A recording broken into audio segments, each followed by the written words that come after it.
Ya, sobat kerabat semua, kita lanjutkan diskusi ya. Tadi saya sudah janji untuk memberikan kesempatan kepada Floor untuk bertanya. Silakan kalau ada yang mau bertanya. Mau tanya? Boleh. Silakan. Aku mau nanya terkait UU Omnibus Law, buruh dan mahasiswa, Cipta Kerja, Omnibus Law Cipta Kerja. Mungkin yang tepat yang bisa menjawab Mbak Finawati kali ya. Ya. Sebenarnya ini kalau garis besar ini yang punya kepentingan undang-undang Omnibus Law ini kan pekerja ya, buruh. Tapi pada praktiknya ketika aksi demo, kenapa yang sering terjadi chaos itu ada di pihak mahasiswa? Sementara yang saya perhatikan itu ketika buruh demo itu nggak pernah terjadi chaos. Ini sebenarnya ada skenario apa sih? Mahasiswa selalu diburu seperti itu. Baik yang di Bandung saya menyaksikan sendiri karena juga saya ada liputan. 2 hari kemudian yang di Jakarta chaos juga. Saya pikir ini pasti chaos tapi terlalu cepat. 1:30 sudah chaos dan saya sendiri sebagai korban juga, korban gas air mata. Nah yang tadi yang saya tegaskan, kenapa ini selalu mahasiswa yang menjadi target sasaran yang secara represif dari aparat keamanan gitu. Oke. Sebenarnya kan yang punya kepentingan adalah buruh gitu. Oke. Ya, terima kasih. Oke. Ada yang lagi yang mau bertanya? Ya, jangan-jangan nggak bisa membedakan antara chaos sama kos. Silakan. Dan kaos. Pakai mic dan harus jelas suaranya.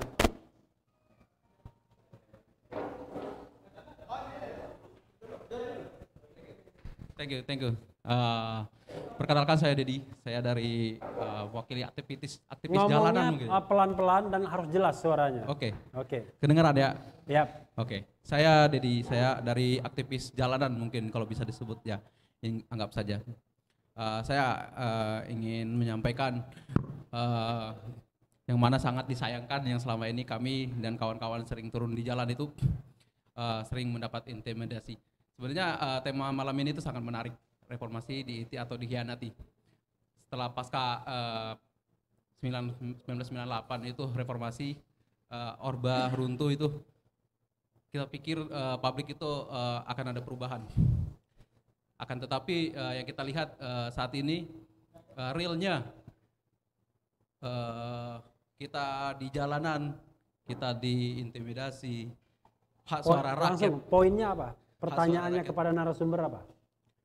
Begini, ya poin titik entry pointnya itu ya saya menyebutkan mengapa selama ini yang sudah kita sebutkan undang-undang itu secara hak kebebasan berpendapat ini disebutkan setelah dicederai, kita di medsos kita tetap diburu, di jalan tetap kita dicegal, bahkan di forum pun kita mic-nya dimatikan seperti sebelumnya pernah kita lihat. Itu sudah tidak sangat sesuai dengan jalannya politik ya. Oke, tidak apa-apa. Itu saja. Ya, oke. Ada lagi yang mau bertanya? Fokus ya, tajam langsung kepada narasumbernya ya. Belum ada ya? Nah, kita ke Asvin dulu ya. Omnibus Law ya. Omnibus Law. Omnibus atau omnibus? Ya karena udah di Indonesia kan omnibus lah. Omnibus. Tapi pakai law juga. Undang-undang omnibus. Silakan. Iya. Jadi sebetulnya klaster buruh itu cuma satu saja karena ini ada 70-an lebih klaster. Jadi tidak benar kalau hanya buruh yang punya kepentingan. Bahkan orang kebanyakan semua juga punya kepentingan karena begitu luasnya gitu. Kita bisa ngobrolin ini sampai kayak wayangan gitu, nggak selesai juga tuh baca undang-undang itu. Nah tapi kemudian poinnya yang saya tangkap betul sekali mahasiswa diburu. Nah menurut saya kenapa? Ya karena mungkin ada mahasiswa itu banyak sekali dan memiliki keistimewaan, dia bebas bergerak, dia tidak harus cari kerja seperti buruh begitu ya. Dan mungkin ada trauma juga, trauma tanda kutip di kekuasaan bahwa 98 Presiden mengundurkan diri setelah di demo luar biasa di DPR, meskipun kita tahu bukan cuma itu faktornya. Jadi dan saya menangkap begini, apa yang disebut rusuh itu sebetulnya adalah ketika diserang, di gas air mata dan lain-lain. Saya selalu ikut dalam aksi omnibus, Dan kalau nggak diserang gas air mata dan lain-lain, nggak masa aksi yang sama tidak rusuh, tapi masa aksi yang sama bisa jadi bertebaran dan berlari-larian ya karena diserang gitu ya, ditangkapi dan lain-lain. Nah, yang menarik tuh kemudian mengapa? Tentu saja hukum nggak bekerja begitu saja, bahkan sebetulnya hukum itu kan di bawah politik. Banyak sekali teori-teori yang mengatakan hak asasi manusia itu pelaksanaannya tergantung dari politik. Jadi kembali siapa sih yang sesungguhnya bertanggung jawab? Nah, tadi saya menarik sekali ya mendengarkan bingkai akademis dari Bung Boni Hargen ya. Jadi kan begini tuh, ada inkonsistensi logika. Kalau ada kelemahannya karena oligarki. Tapi di nafas yang sama, Bung Boni kemudian mengatakan itulah kelebihan Pak Jokowi. Jadi kalau kelebihan menjadi kelebihan personal presiden. Nah, dan kemudian soal KPK gitu ya, dan ini juga penting.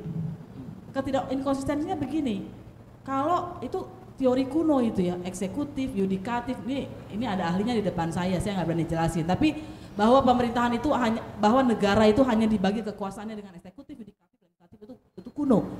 Komisi-komisi itu adalah teori baru dan dia tidak bersifat sementara begitu, karena kemudian diasumsikan dengan oligarki dan lain-lain tidak mungkin tanpa pengawas eksternal begitu. Jadi ini kuno sekali dan pendapat itu juga sudah ditentang dengan UNCAC, konvensi anti korupsi yang juga dibuat para ahli hukum internasional begitu ya. Jadi pada akhirnya pertanyaannya, kalau buat saya kita jelas-jelas saja. Jadi saya mau klarifikasi, yang kuno itu Boninya atau pendapat Boninya yang kuno? Menurut saya pendapatnya itu gini. Ini nggak benar ini nggak tahu belajarnya di mana. Gini, Nah, saya potong dulu. Ini juga menunjukkan ada kesombongan. Saya Bukan. jadi ada Bukan. Gini ya. Nggak apa-apa. Ada yang menulis, ada yang namanya kesombongan Nggak apa-apa. eksistemis. Kalau kesombongan intelektual itu kan Bung Rocky ahlinya lah, sama gitu. Cuma begini, harus diluruskan dengan tegas.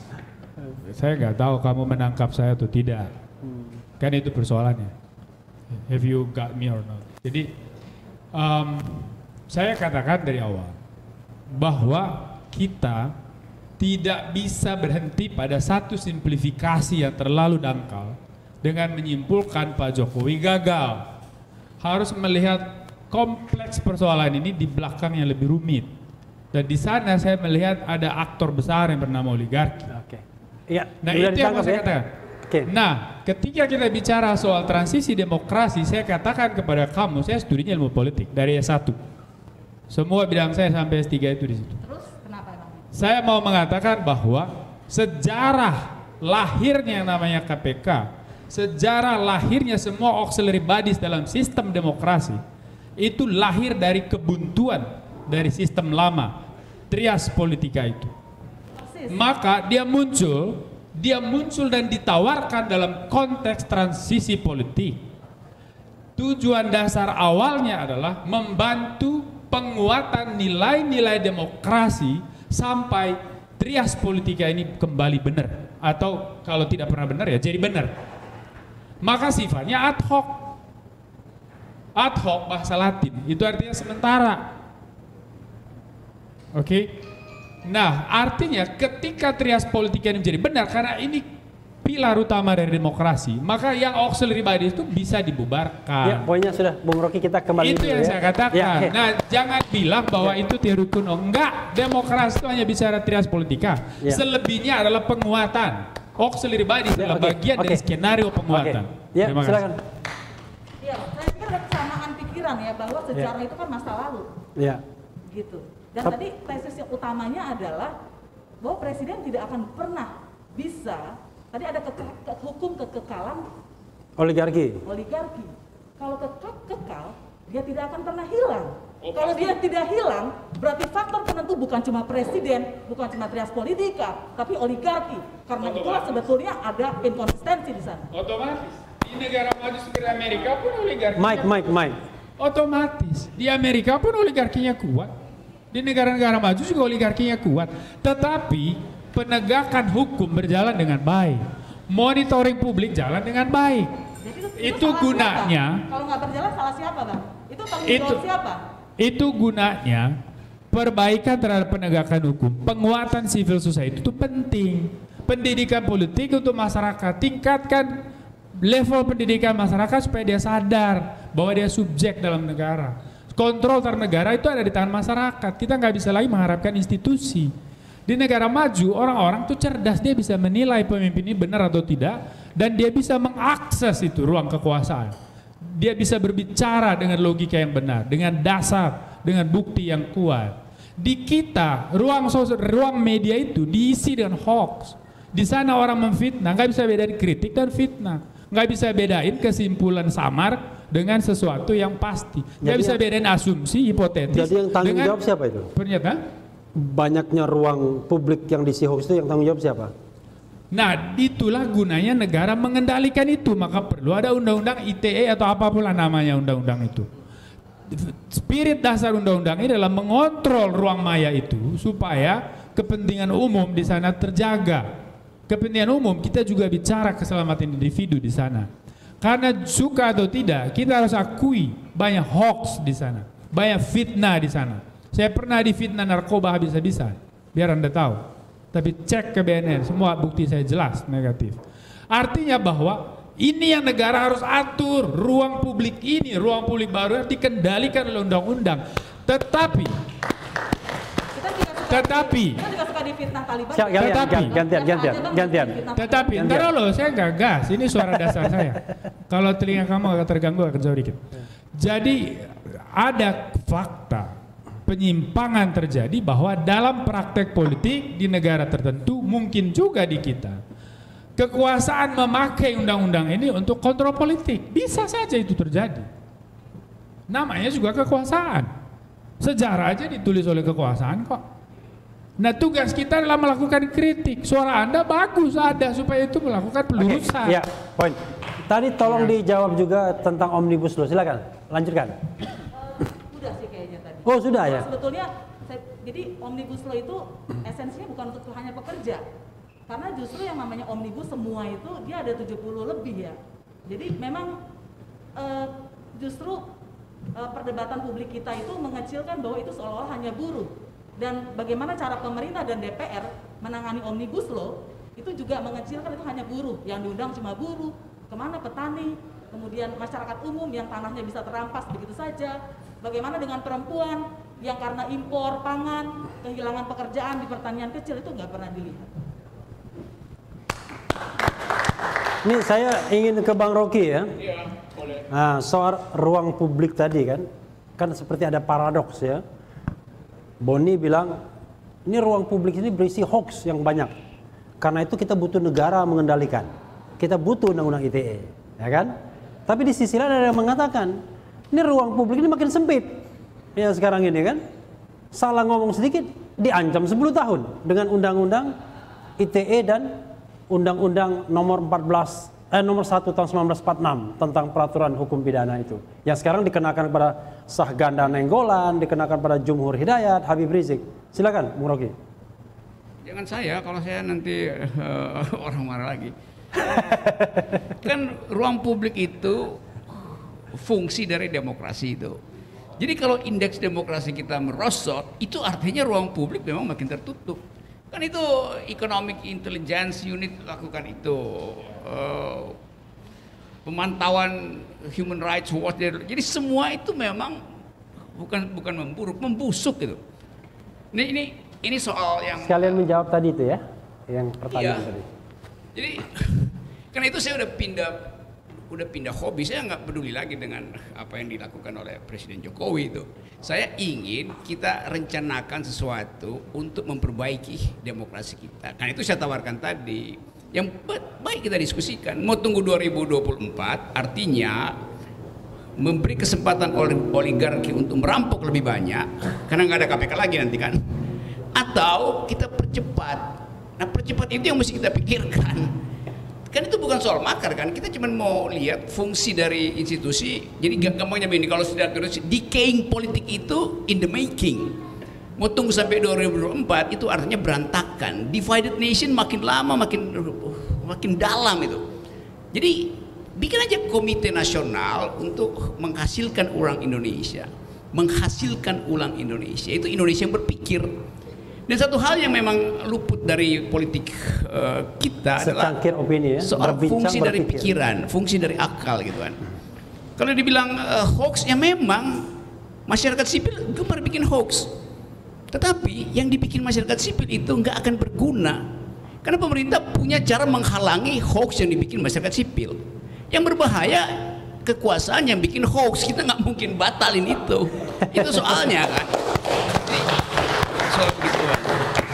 Nah, secara umum saya terangkan tadi bahwa kenapa kita gagal memberdayakan demokrasi atau mencerna demokrasi. Karena istana itu isinya adalah tukang pukul aja, bukan tukang pikir. Itu begitu keadaannya. You undang siapapun dari istana datang ke sini itu dengan bukan tanpa konsep tapi tanpa otak gitu. Ya karena langsung marah kan, ngamuk segala macam. Ini Boni ini exception yang agak jarang aja nih. Kalau saya bukan orang istana. Iya, karena itu saya bilang Anda exception itu. di dalam regimentasi. Bukan orang istana tapi mewakili suara istana mungkin ya. Oke, itu dia berhak buat bela Jokowi itu soal argumen individu yang individu. Jadi kan seringkali kalau kita tanya apa namanya nih juru bicara atau KSP segala macam, ini kan demokrasi dari untuk rakyat, itu kita udah dengar beratus tahun itu. Tapi inti dari demokrasi adalah akal. Karena itu seorang psikiater Jerman namanya Karl Jasper yang kemudian jadi filosof, dia bilang begini, demokrasi itu bukan pemerintahan orang untuk orang dari orang. Demokrasi is the government of reason through the government by the people. Jadi demokrasi adalah pemerintahan akal melalui pemerintahan orang. Artinya yang memerintah itu akal. Jadi kalau orang yang nggak berakal walaupun terpilih secara demokrasi, dia akan membunuh demokrasi. Karena demokrasi itu adalah urusan argumentasi. Promosikan argumen Anda, bukan eksploitasi sentimen orang. Kan itu yang terjadi. Jadi soal-soal beginian yang kita mau perbaiki melalui secangkir opini itu, supaya ada opini yang argumentatif. Izin tambah dikit, Pak Iya, Refli. kerabat dan sobat semua, sebenarnya kami juga mengundang perwakilan dari KSP ya, Kantor Staf Presiden, dan sudah menyatakan ya sejak pekan yang lalu sesungguhnya, tapi last minute tadi, baru tadi membatalkan, katanya diperintahkan oleh saya, ini kan publik kan, diperintahkan oleh bos untuk diam dulu, kira-kira begitu. Menarik nggak ini? Artinya ruang publik mau di stop nih, padahal kita membutuhkan sebuah dialog, ya kan? Ada yang mau menjawab? Bung Boni? Saya komentar nih. Pertama, saya bersyukur bahwa saya bukan orang KSP lah ya, sehingga nggak bisa dikelompokkan di kategori Pak Rocky tadi. Tapi memang saya cermati dialektika diskursus yang muncul di media. Ada di situ Pak Rocky, Bung Revitus, ada representasi dari KSP. Jujur saya memang melihatnya agak tidak imbang. Di sini berpikirnya serius, di sana saya nggak tahu. Agak kurang serius untuk merespons. Artinya tidak masuk ke frekuensi yang sama. Itu sih kelemahan sebetulnya. Saya kira ini Presiden juga perlu tahu. Kelemahan komunikasi istana yang tidak masuk ke frekuensi publik yang setara, yang linear, yang paralel, sehingga dia tidak menarik. Jatuhnya akhirnya apapun aksi dan reaksi itu tidak imbang. Akhirnya ada ketimpangan di sana, maka muncul tuduhan-tuduhan lain. Jadi saya pikir perlu ada perbaikan memang. Ya munculkan orang-orang yang bisa berpikir untuk bisa merespons oposisi seperti Pak Rocky. Kalau enggak nanti ini agak belepotan. Saya kira itu, dan saya sepakat sekali bahwa demokrasi tanpa berpikir, demokrasi tanpa intelektualitas itu dia akan mati. Ya, roh demokrasi itu kan ada pada masyarakat, tapi bukan pada tubuh masyarakat dalam pengertian physical sense, tetapi masyarakat sebagai entitas yang berpikir, entitas yang bergerak, yang hidup. Maka ketika berpikir itu berhenti, demokrasi serentak mati. Terima kasih. Jadi mudah-mudahan pernyataan baik Bung Rocky maupun Bung Boni itu bisa didengarkan istana juga ya. Kayak kalau mesin itu overhaul gitu ya. Overhaul tidak hanya mengganti skrupnya, tapi juga mengganti mesin utamanya ya. Itu kalau mereka mengerti kalimat saya. Dan Ini pakai ini dong. itu kalau mereka mengerti kalimat saya atau kalimat Boni gitu. Tapi saya ragu tuh. Kecuali dimasukin uji tes kecerdasan, bukan tes kebangsaan. Oh.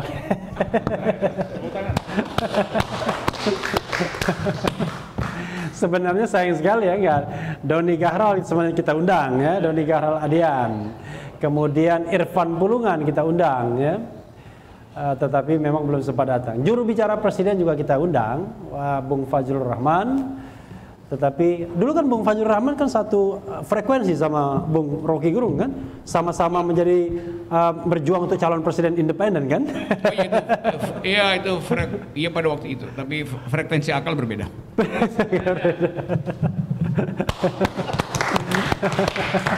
Kita break dulu ya.